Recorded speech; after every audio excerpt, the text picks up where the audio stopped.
El conflicto cósmico, el conflicto o la naturaleza del conflicto cósmico, la naturaleza del conflicto cósmico. ¿El conflicto tiene naturaleza o no tiene? Le voy a hacer unas preguntas aquí. Hay muchas preguntas y todos tenemos preguntas. Siempre nuestra mente está llena de signos de interrogaciones por la sencilla razón de que somos seres humanos finitos. Nuestra memoria, nuestro entendimiento, nuestro conocimiento, nuestra ciencia es finita, no es infinito, no es infinita. Por eso es que nuestra mente, nuestros ojos están llenos de signos de interrogaciones. Pregunta, ¿por qué el pecado es tan misterioso e inexplicable?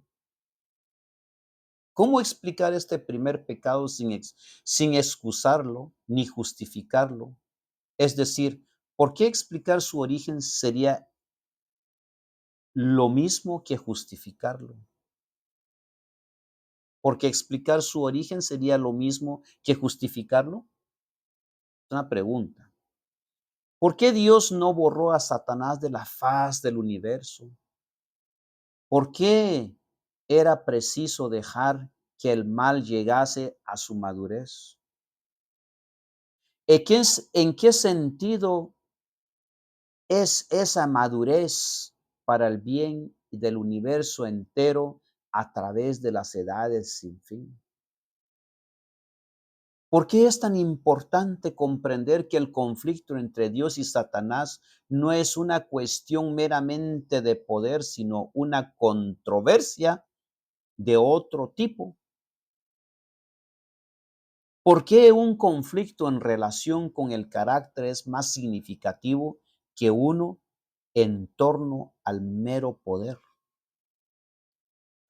¿Cómo entender la naturaleza del conflicto nos revela, por si decirlo, que nuestra propia vida puede ser un reflejo en miniatura del conflicto cósmico? ¿Cómo estás experimentando la realidad de ese conflicto? ¿Cómo deberías de responder para mostrar de qué lado estás realmente, si estás en el lado de Cristo o estás en el lado de Satanás o estás en medio, eres neutral, neutralista? ¿Qué eres? ¿Qué piensas? Las escrituras, digo, los escritos de la señora escritora White dice así: nada se enseña con mayor claridad en las escrituras que el hecho de que Dios no fue en nada responsable de la introducción del pecado en el mundo y de que no hubo retención arbitraria de la gracia de Dios, ni error alguno en el gobierno divino que dieran lugar a la rebelión. El pecado es un intruso y no hay razón que pueda explicar su presencia. Es algo misterioso e inexplicable. Excusarlo equivalen- equivalen- equival- equivaldría a defenderlo de haber sido esto o este, Lucifer, aniquilado inmediatamente. Aquellos, los ángeles leales, habrían servido a Dios por miedo más que por amor. La influencia del seductor no habría quedado destruida del todo, ni el espíritu de rebelión habría sido extirpado por completo. Para bien del universo entero a través de las edades sin fin, era preciso dejar que el mal llegase a su madurez y que Satanás desarrollase más completamente sus principios a fin de que todos los seres criados reconociesen el verdadero carácter de los cargos que arrojan él contra el gobierno divino y a fin de que quedaran para siempre incontrovertibles la justicia y la misericordia de Dios, así como el carácter inmutable de su ley. Se encuentra en El conflicto de los siglos, página 484. ¿Qué les parece? Hagan un comentario, digan algo. Nuestro primer tema fue el conflicto cósmico, que era, el tema se trataba sobre el cielo y la tierra. Y luego un enemigo hizo esto. ¿Se acuerdan cuando hablamos sobre la cizaña? Cuando Dios puso una parábola sobre el hombre que sembró las semillas buenas, pero luego salieron plantas malas. Y el Señor dijo, alguien malo lo hizo. O sea, eso no fue hecho nomás por así, sino alguien lo hizo, alguien dañó el, la cosecha. Luego, en el tercer tema, el origen del conflicto en la tierra. En la tierra, porque pues el origen sabemos, su origen, su raíz fue en el cielo, pero con la raza humana, el origen del conflicto con la raza humana no fue en el cielo, fue en la tierra. Eso es otra cosa. Luego tenemos el origen del conflicto en el cielo. El origen del conflicto en el cielo.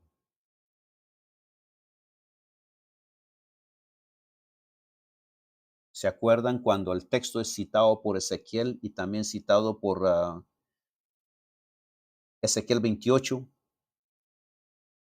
Es sobre la hermosura de Lucifer, la belleza.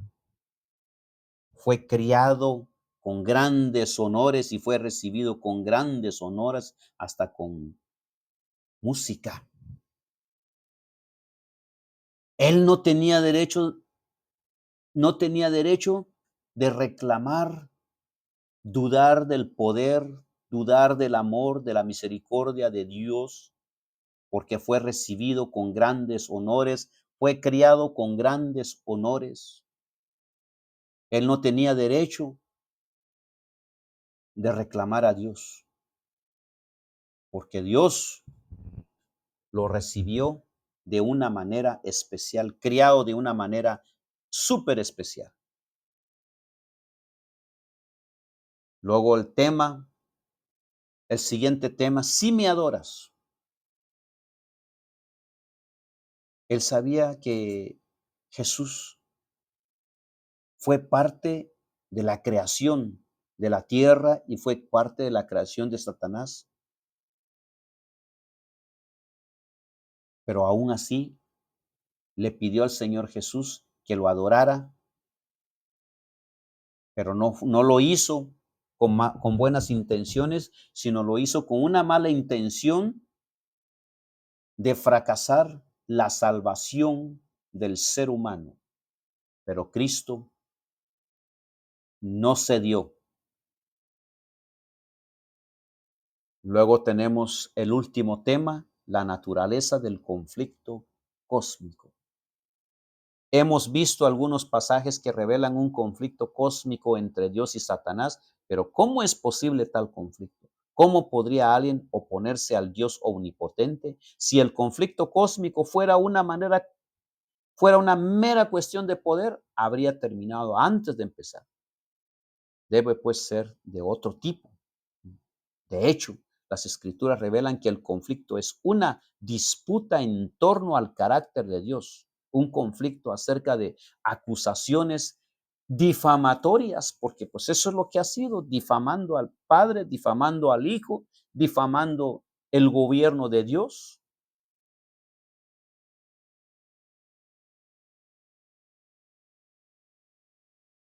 Entre otras cosas, el Señor no es totalmente bueno y amoroso. Así se le ha catalogado, así se le ha acusado. Tales afirmaciones no pueden ser contrarrestadas mediante el poder de la fuerza, sino comprando los dos caracteres en pugna. No se puede pelear con Satanás. Dios no puede como lo hace el mundo, como lo hacemos nosotros los seres humanos. Si miramos a alguien que nos hace un daño, lo llevamos a la corte o hacemos justicia con nuestras manos, pero Dios no es así. En su actitud para con el pecado, Dios no podía sino obrar con justicia y verdad. Satanás podía hacer uso de armas de las cuales Dios no podía valerse. La lisonja y el engaño de Satanás había tratado de falsificar la palabra de Dios e incluso hasta la fecha, queridos amigos, la Biblia se ha adulterado la Biblia.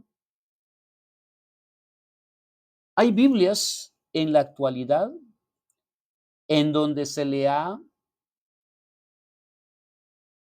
exonerado, se le ha quitado ciertas palabras que provocan controversión, que provocan ofensa, que provocan discriminación según la boca de los gobiernos del ser humano, que provoca sentimientos, herida en los sentimientos, como por ejemplo, cuando la palabra de Dios dice que los afeminados no son bienvenidos en el cielo, donde dicen los homosexuales no entrarán en el reino de los cielos.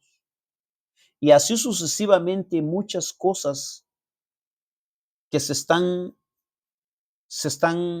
reproduciendo, muchas Biblias que se ha modificado al estilo, al estilo del ser humano de este siglo, de esta generación.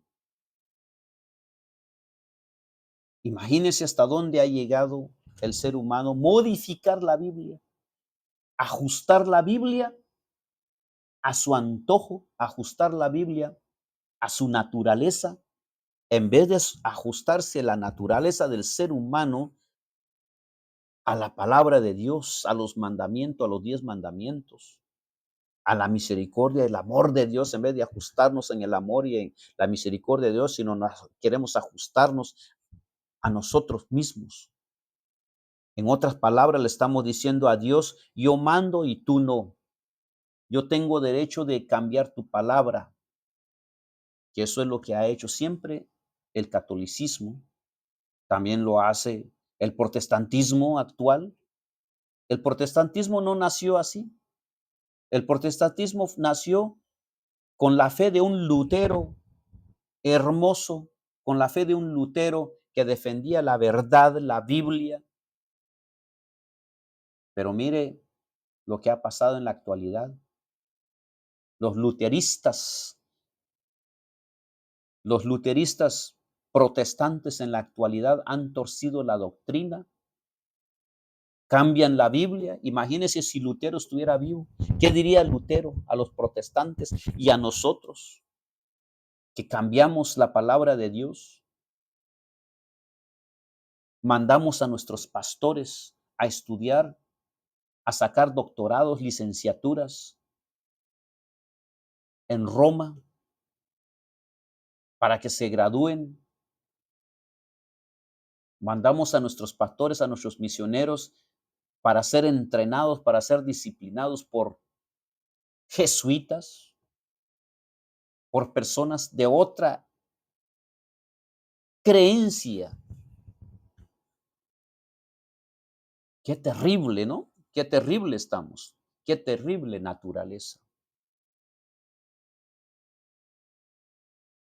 El plan del diablo ha sido desde el principio hacer creer a los seres humanos que Dios no es realmente justo y amoroso y que su ley es opresiva y perjudicial para ellos. Y eso lo vemos en las iglesias. Ahí van las hermanas con minifaldas enseñando sus apellidos. Ahí van los hermanos. No quiero limitarme a hablar de las cosas, no quiero extenderme. Yo creo que ustedes entenderán. Vayan a las iglesias y se darán cuenta cómo es.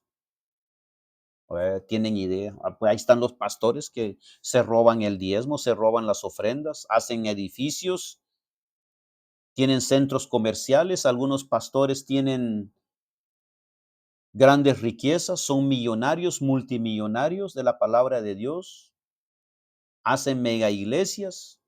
Vaya usted a caminar en la ciudad y va a ver iglesias que ya ni nombre tienen, ya ni tienen un nombre como antes, ya nomás dice ahí comunidad de iglesias, dice ahí, o le ponen otro nombre, donde usted es bienvenido, no importa si es judío, no importa si es católico, no importa si es musulmán, usted es bienvenido, no se le va a criticar su fe. Y eso se lo digo porque yo he estado ahí, yo he visto.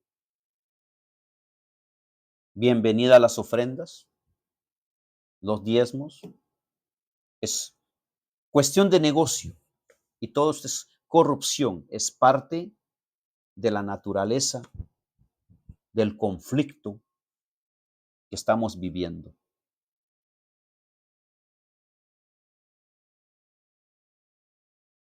Podríamos hablar muchas cosas y no terminamos, pero bueno, Dios nos libre a nosotros a ser personas ejemplares, porque no es nada fácil.